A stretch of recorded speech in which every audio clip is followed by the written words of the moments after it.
My my dear friends on YouTube, I just wanted you to have. I was doing a quick update because this is my little window, a little look around the studio. Future project, can't wait to get it done. Because I got a new item. Oh, what's in that corner now? And it's like an amazing bit of hardware. Oh look, there's the rig for the day. There's what I'm using today. And it's like, hey, do you like the new? I found the bit of glass for this, so it's like, I'm starting to look like a little posing cunt like all the other YouTubers now. I got this amazing bit of equipment for the studio. It's an important, vital bit of kit for this fucking beloved studio, where I am punching away at several pieces and starting at last to truly develop that taste that I've been looking for in sound. A style that has been present, I believe, for a while in my unplugged stuff mostly, and it's taken a while for the metal stuff to catch up. And most importantly of all is exploiting my unplugged skills somehow into the metal stuff. Well, I want you to see this bit of equipment. I want you to hear this bit of equipment.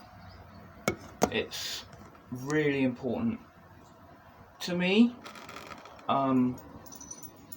personally, especially, and wonderfully.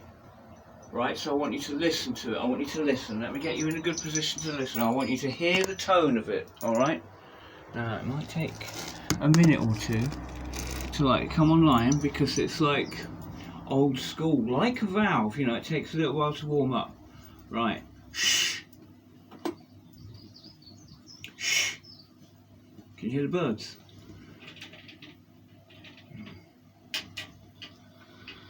Shh, shh. There it goes. Can you hear it?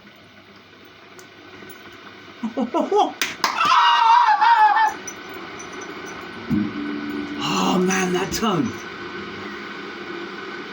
Holy shit. Oh, that is fucking, it's like a waterfall of white spectrum aural delight. Oh.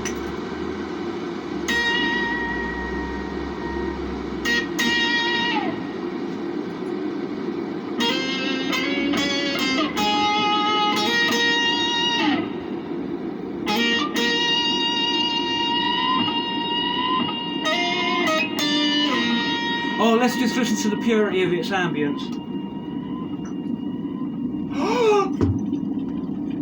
Oh my god! Oh, it's so bubbly. Oh, the modulation. Oh, that attack and decay is like nothing. I have got a Bosch kettle in the studio. Fuck everyone. I don't ever have to leave now. I can get Ryvita and fucking mini cheddars posted for under the door. My girlfriend's very understanding. We'll work out a way. She's good at that. She'll adapt. So I don't ever have to leave. So I've got no excuses now. I think what I'll do is I'm just going to reduce myself to going on missions to buy equipment. Now, when I bought the Flying V, the Bloody V. Have you seen it? You must have seen it. Surely you've seen it. You know what I'm on about. And I really love the things I did to this, because I did a very few small things to this guitar. I mean, basically, the guts of it were changed. I'm not, it's a story for another time. But this became mine within day one, and it profited me greatly. And I fucking adore this guitar. It's an absolute workhorse. I've got no idea what it is, and I don't care. I love it. I'm really pleased to own a member of the Flying V family, because at the end of the day, thrash is what got me here. Okay? I'm a man's man, right? I'm a heavy, hard, heavy metal dude, uncompromising. There's not one bit of me, right, that isn't fucking heavy metal. Like, I've got balls. I have got balls. And it's like, that comes from, I hate to admit this, but that comes from Metallica when I was like age 12 in 1986, when I got into them, and I was the only person in school. And Justice for All hadn't come out at that point. Master of Puppets was the latest album, and I heard, to my sad astonishment, oh, look at this. Oh, that is a composition for the ages. The sad fucking news from a magazine called Raw. Do any of you guys remember that magazine called Raw? It was like a budget version of Kerrang, like a really cheap version of Kerrang, a really sleazy metal magazine. But I heard of Cliff Burton's death, and I was very sad, because at that young age, I don't know, it's like, this is the band I'm into, and it's like, he was a very fundamental part of the sound. In fact, the concept of what a bass guitar was and the sound that it made and its role in the band, that concept was introduced to me by Cliff Burton. But in fairness, a lot of stuff was introduced to me by Metallica and learning about Metallica. And they were just spotty dudes back then. You know, they broke their arms skateboarding before a gig. I remember that, and getting into it. One of the guitar tech played the rhythm parts, you know, for James's broken arm. And they wore the stuff in a photo shoot and on stage, like what they wore when they were drinking beer in the studio and skating. Like, they were authentic. They were authentic. And by the time I was 16, and, you know, my musical taste had massively expanded. And it really started with Iron Maiden, Hawkwind, Black Sabbath. Okay, they were my first, and it went up from there. And then I grew into the Big Four. The Big Four were like my Big Four, and plus at the time, you know, a band called Death, and Death Angel, and Sabbath, who I saw live when I was very young. Ned's Atomic Dustbin. You know, Bolt Thrower. There were many thrash bands, of Napalm Death, obviously. And with, you know, Tommy Vance's Friday Night Rock Show and John Peel's, you know, the John Peel Show. Like, I got introduced to these things, and Sonic Youth and stuff like that. And so I was well heavy. That's where the love came. And then it was later, as I sort of discovered, you know, things in life that cause you to think in an expansive way.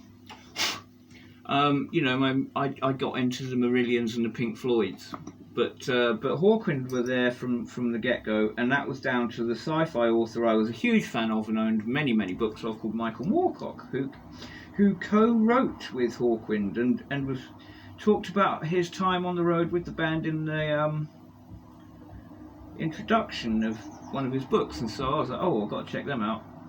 And I was also bound, anyone in Devon is going to like have a fit here, I was also bound to what was available in Trago Mills when I lived in Devon.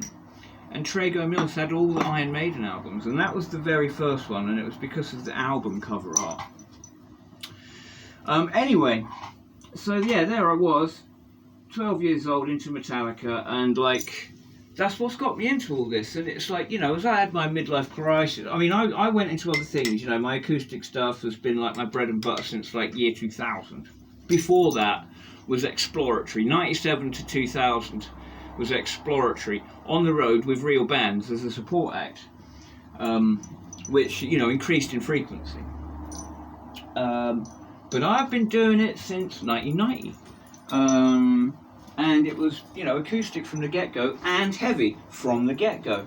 The first band I was in, Diamus, which is the Latin for a vampire bat. Look at this, I've got this well sorted. You're milking me tea! I've made a cup of tea in the studio. Diamus was all about heavy. They were all into fucking Danzig and Slayer, you know. So that was great. Steve Lemon Band, also heavy. So the first two bands I was in were heavy. And I was on the acoustic all day. And like, day one I wrote a song. and it was made of like E minor, open, A, open, E minor. I mean, it was literally, right?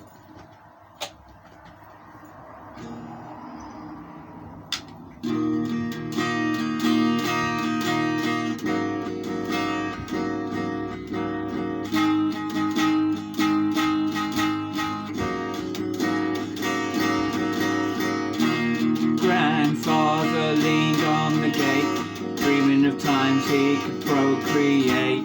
I can't remember any of the other words.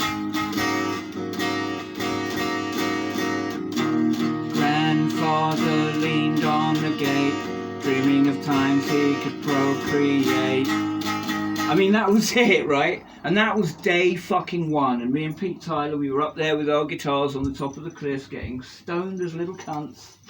And we were working on a song together, which we then showed to Robin Brown. Both of those guys are still Facebook friends to this day, and I'm very happy to share that memory with you from the summer of 1990. And thanks, Robin Brown, for all the encouragement you gave us, like young, dumb, silly guitarists. It must have been such hard work. Do you remember when I bought the Flying V and put 16 to 60s on it? You gotta learn. But yeah, anyway, fucking... well, I don't know where I was, but I bought a kettle anyway. Anyway, fucking Flying V, yeah, whatever. So when I bought the Flying V, there was a machine in Bella Machina, like the Ferrari of Abu Dhabi. I mean Saudi Arabia. I mean Jeddah. I mean Bahrain and Jeddah. Ferrari 1-2, Tifosi, eternity. Bella negozi, grazie. E tutti brutti frutti. Sigle, sogni del Tanteagore. Och, ui, Scuderia Fosse Ferrari. Fucking, anyway, Charles Glug and Carlos Sainz will do well this weekend. But yeah, so when I bought the Flying V, there was a bella macchina, a beautiful machine, at my usual guitar broker's. And I didn't want to look at it too deeply because I didn't have the money, but I give it a quick play and it was like, oh, this is very much like my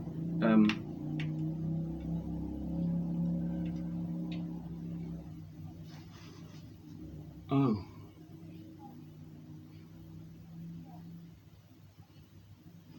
I can smell cordite from that thing. What a crazy stink from that machine. Anyway, so like there was this guitar, I didn't know much about it. I've since looked into it, and I'm not going to say too much about it. The last three guitars I bought, the Golden Goose, which is right here, look, right there, being used this very day, right, Golden Goose, oh, it was in the shot anyway, Golden Goose, and the Flying V, is that also in shot? Probably, just about. Yeah, no? Is it? I can't fucking tell, I can't see it. Yeah, it is, yeah. And the black Yamaha, those three guitars really skinted me out. I had to really tighten my belt. I couldn't even afford vape fluid without the fucking generosity and pure good friendship of our snail driver. Bless you, snail driver. I wouldn't have been able to vape. You know, as for weed, I was dependent on like what friends send me. You know, so it's like I couldn't even buy like copper supply. I mean, like I could, but I literally like, you know, pay my rent, buy the guitar, pay my rent, put money in for the bills, and I literally had £4 for the month, right? And I haven't broken my duck busking down here yet, and I must do that, and I'm gonna have to do that this month, because the fact is, the last 2 months I haven't bought anything really. I bought that acoustic amp for £30 last week, and before that was the Crazy Cacti, also about £30, I think 35 maybe, 33 or something. And actually a bargain, even though that's one of the most expensive pedals on the cheap pedal hit list. Fucking bargain for what it is, that Crazy Cacti, I strongly recommend that. So even though I haven't really fucking spent much, I've still been just a skin. I've still felt poor, so I think fuck it. You know, at least like hasn't. When I bought the Golden Goose, like that made my Christmas. that made my Christmas, that golden goose, because it come around, I got it around Christmas, right? And it made the New Year Christmas. Now, the very first day of the New Year, right, I bought the Flying V. That's how I started this year, was buying the Flying V, and I loved that. That was so cool. It was like, yes, mate, fucking starting the New Year doesn't mean to go on, right? And the black Yamaha was just a score. I remember, like, you guys saying so much in the comments when I got it, like, you know, it was like, yeah, well, chuffed for that, and I've turned it, like, quite, it's only that, it's a wonderful guitar, it's actually, if only I had squibs, and if only I had a fat string, like, for the Yamaha, but I've snapped the fat string on a new string set, and so, I need to replace it, and I just haven't, I can't at the moment, so it's out of service at the moment, which is unfortunate. But I've even injected a bit of personality into that guitar, don't you think? Like, with those pickup covers, you know, which match the body and that. It was like pretty fucking cool. I'm going to leave the single coil in the middle as is, because it was just, I like the idea that it's not cost anything, it's just stuff lying around. I've got all sorts of odds and ends like that in my little, like, bits boxes. But, so, you know, it's cool. You always notice I change a few odds and ends when I buy a guitar to kind of make it mine. But, like, this is the important thing. I never just look at guitar and buy it. That Golden Goose is the only fucking time I've ever done that. Like, say with, like, stuff on Facebook. Like, it's like, I'll tell them, like, you know, if I like it, I'll definitely buy it, right? Fucking, you know, but I'm not fucking you about. And if I like it, I'll buy it for the price you got it at. I won't haggle, I won't fuck about, you know. Unless, you know, if it's a dog, I won't buy it, like, you know, and I'm sorry, and I'll make sure I give you a drink for wasting your time, like, that's how I do Facebook, right, the Facebook marketplace. So I don't get trapped into buying something that isn't what it looked like, or anything like that, and nobody's feelings get hurt. I make this all clear on the phone beforehand, right? Same with the Flying V, but the Flying V was a banger, right, from the get-go, like, that was apparent, and also it was like, hey, like, this is perfect, like, it's perfect. Because, you know, I just really wanted something just a bit more in that proper, like, big four thrash band. You know, Carney Morningstar knows what I'm on about. Mark James knows what I'm on about. Fucking death metal axeness, right? Right, man. Don't worry about my sanity. I'm just stoned and I'm having an effusion of good feeling, having been fucking drowning in the seas of loss and sorrow. These things happen, but in all truth and all seriousness, I was getting that Flying V, and like, we were pretty much on the way, and I popped into my normal broker and he had this wicked guitar there, and it's Japanese and it's vintage, and I can probably just about get it. So that's all I'm going to say.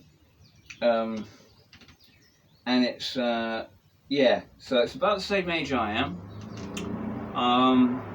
It's rare.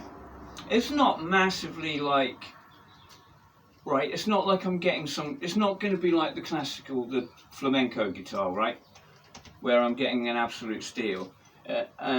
If I'm lucky, it'll be around the same price range as what I've paid for the axles and stuff, like, and all the other stuff I've got there. It might be at the top end of that, but it's not, you know, it's not going to, it's going to be durable, and it is going to skip me out, but it's absolutely worth it, because I'll feel rich, and it is a vintage guitar, right, and I've already played it, it's up to snuff. It has a few problems with the finish, where, you know, like, it must have been the same owner that owned the Squire bass that I bought, the P bass, because it has like these stripes where, you know, someone put tape on it, was a fret marker on the back, and then took it off, and, you know, and it sun faded it a bit funny.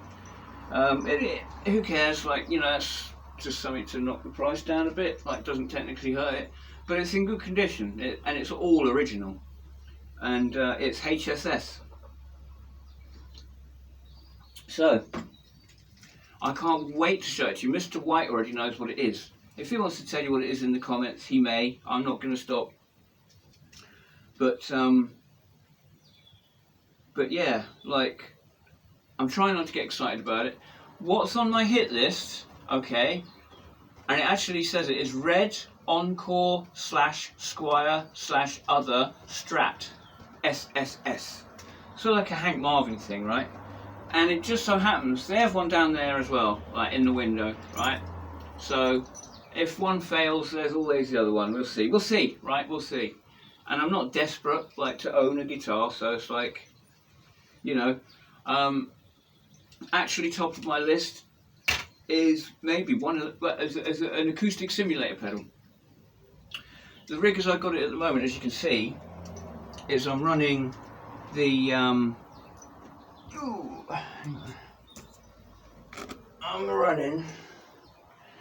running, baby. I'm running away.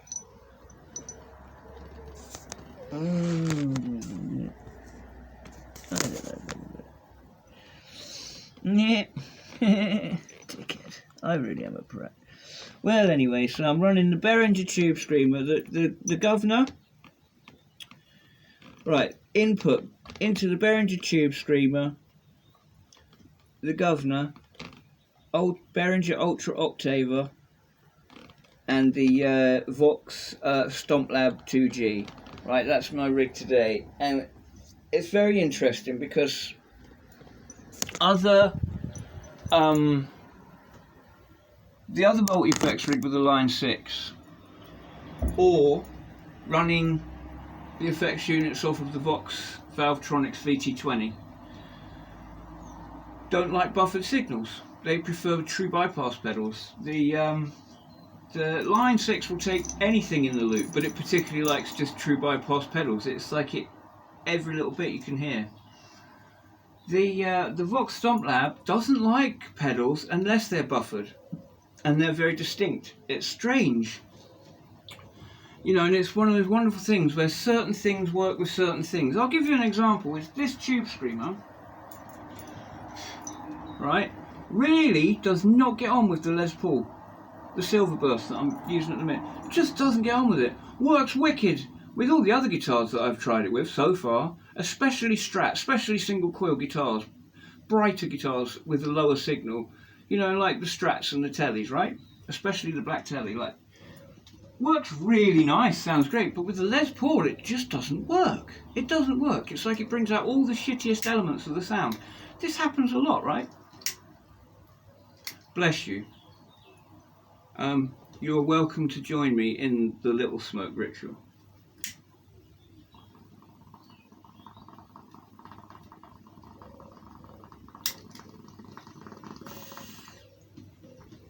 If I'm in the studio and I've got a guitar in my hand, I'm generally smoking. Not all the time, not always.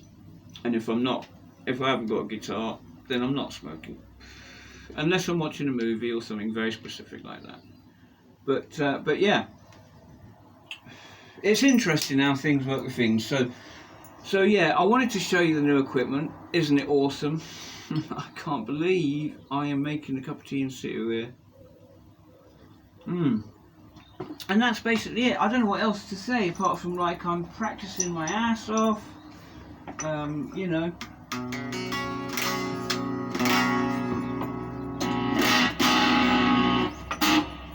Get rid of that reverb. I wish I'd have thought about it, so I'd have put the Vox. There's a wicked fucking. I've got a wicked tone preset in the Vox now. Well, I found a wicked tone. I haven't like preset it. Well, I'm talking shit. That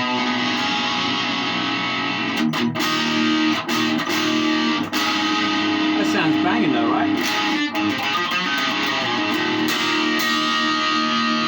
And this is right. I want to tell you something. We have no excuse because that's a 30 quid amp. It's the old Honer I got for 30 quid, right? In a local fucking DVD shop that sells the odd bits. Yeah, I paid less than 100. I think I paid 100 quid for this, right?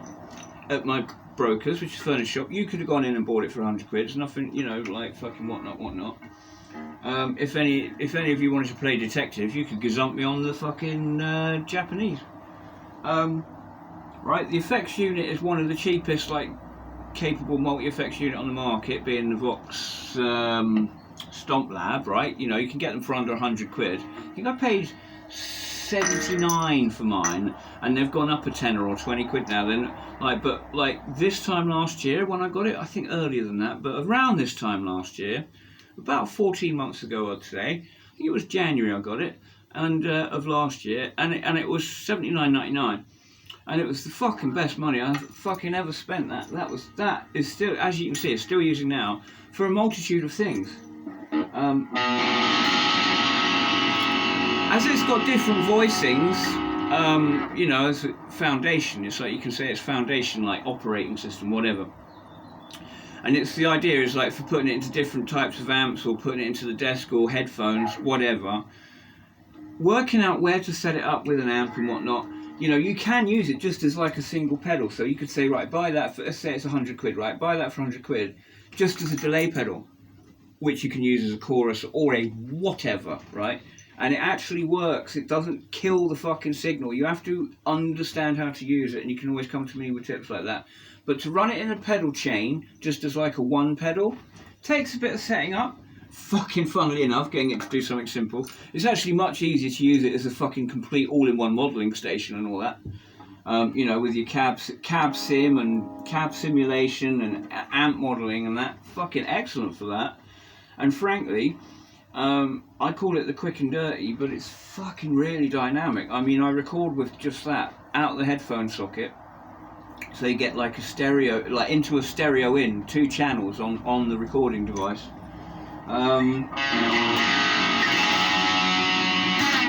Hard panned. It's fucking amazing.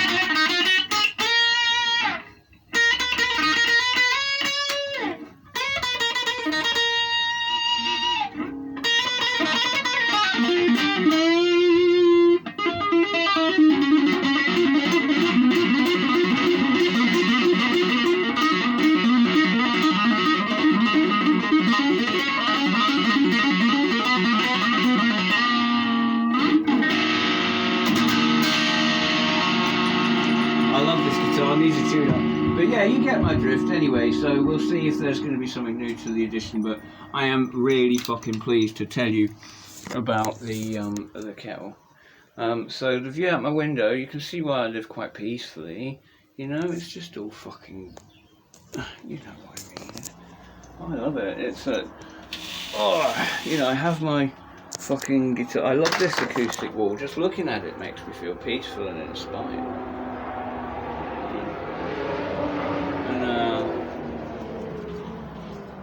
There's usually the golden gooses hanging up on that bit, and there's one amp stack, and there's that. It's like on a freestanding stand, which also is a stool when I'm rehearsing.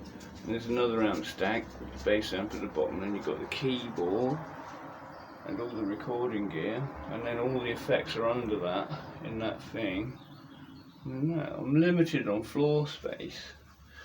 But like you get the idea of it being it's like a capsule for sound, right? And it's all there, and there's enough ingredients also for inspiration. That's just what I wanted to show you out the window. I mean, that's the fucking view out my window, right? I know it's a filthy window, but it's like, do you get me? It's like, now I've got Bosch, top of the range. Fifth Element for liquid filth. So there's sci-fi and Colombo in that mix. It's time we concentrated on our future projects and got it done.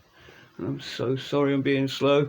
And Mark James, I am so sorry I haven't fucking caught up with you yet, and I bloody will do. It's just been an in and out when I've gone into like your area for like my appointments and stuff.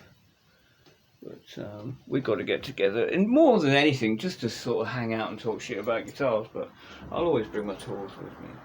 But yeah, if you want, you are completely 100% welcome to come here, bring whatever you like, and I'll fix it, do whatever. I haven't got a soldering iron yet, I really must get on that. Lastly, Mr. C from Germany. I have to show you something quickly. Alright, let me just, okay, it's my bits boxes, right in here. See, is there something for a very, very special YouTube channel. And this something is this. Let's get it, right. I'm just assuring you, Mr. C, that it exists, okay? This thing exists, it's just I haven't sent it. And it's going to you, my friend. 100% it's going to you. I couldn't do any less. You're a fucking superstar, man. You're awesome. And I fucking love your channel and I love what you do. And it's fucking great to make a new friend. And I'm sorry, I am sorry I'm being slow, but I will send it to you. Tightening my belt, but I will send it to you. And I will let you know as soon as I do. And I will send it to you by the end of April. You will have it by the end of April, 100%. And I'm sorry it's taking a while. Just fucking skint, dude. And it's like I'm struggling. But I am going to leave that there for now.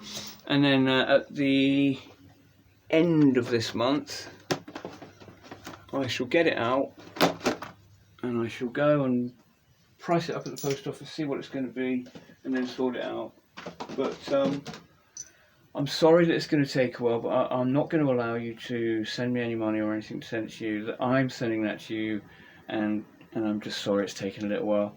And I know it's a fucking really patronising thing to say, like especially to someone like yourself that really knows guitars. But like in the meantime, while you're waiting for it, you know, just dig into the humbucker that you've got there, into its character and whatnot, so that you really can appreciate, you know, the difference that's being made. I mean, in fact, I don't need to tell you that. You've had the thing long enough now that you know all about that guitar, so you'll appreciate it.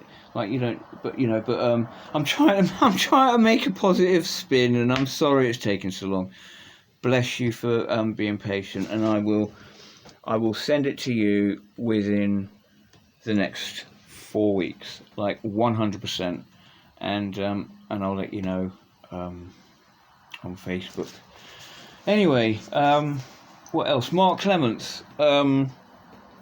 Sorry, dude. I will fucking sort out Discord, because that's something that I can use for many other things and bits and bobs. A friend, Mark Clements, and I witnessed a incredible event. I shit you not. If you imagine, like, if you can remember the first episode, the ending of the first episode of the X-Files, basically that's what we experienced. I'm not going to say any more than that. But yeah, I think he's going to put it all onto a recording, and if he doesn't, I should. I mean, I've got this shit here, right?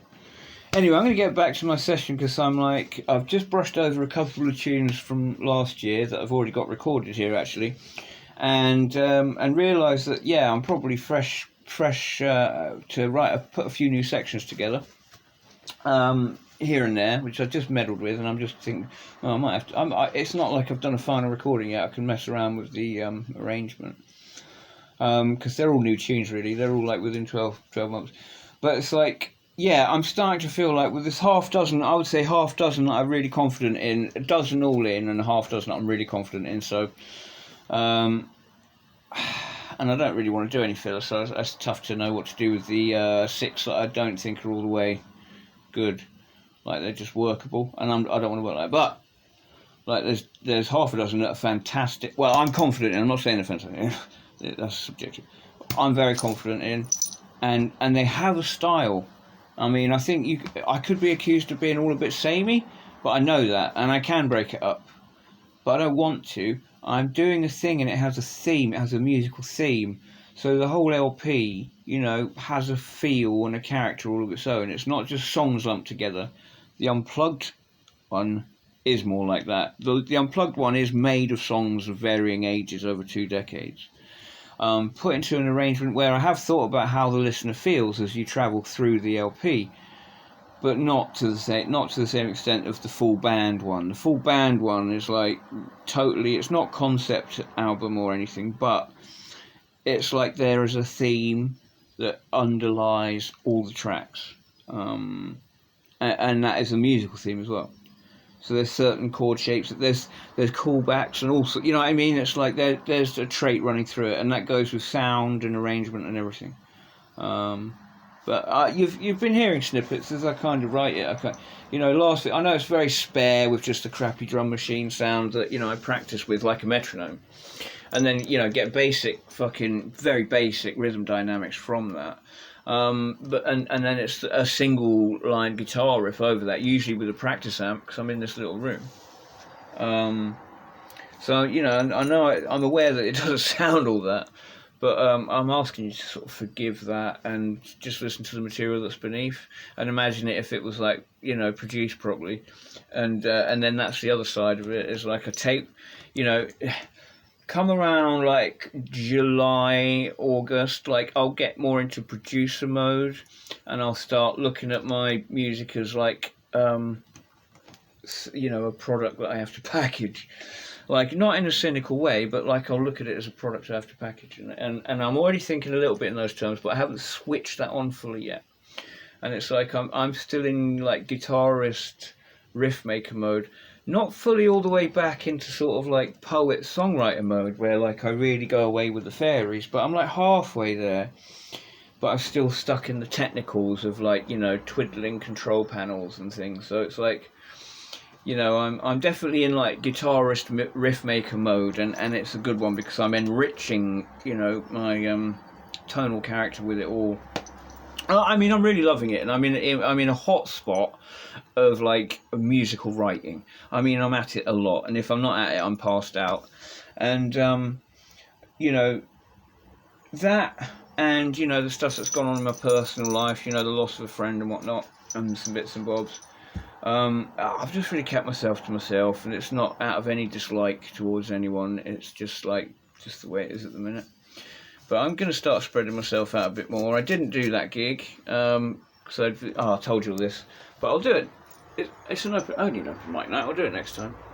Anyway, I fucking love to see you. I'm going to end ya. So grab this off the wall. We'll just do one quick little diddly diddly diddly.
My dear friends, I will see you again.